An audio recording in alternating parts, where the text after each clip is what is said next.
In this video, we will learn how to generate random numbers using NumPy. First, let's import our NumPy library, and then let's simply create an array of several random numbers. To do that, we will run np.random.rand and tell it how many numbers we want to create. Very simple. We can also create a matrix of numbers. All we need to do is to pass it the number of rows and columns that we want. Note that unlike with np.zeros or np.ones functions, this function accepts simply two arguments. Not a tuple, just the number of rows and the number of columns. All the numbers generated by these functions are uniformly distributed between 0 and 1. But you can also create random numbers sampled from a normal or Gaussian distribution. If you are familiar with a bell curve from statistics, that's what that is. To do that, we will simply run np.random.randn and pass it how many numbers we want to create. Next, let's create a random integer between any two numbers.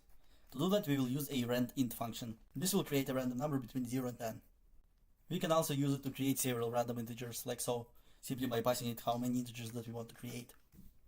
Finally, as you have probably noticed, we have to type np-random many times, and if you get tired of this, you can simply import functions from NumPy library like so.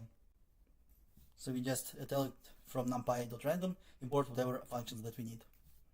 And then we will be able to simply run randint, and it will work great. Alright, I hope this was useful, and I'll see you in the next video.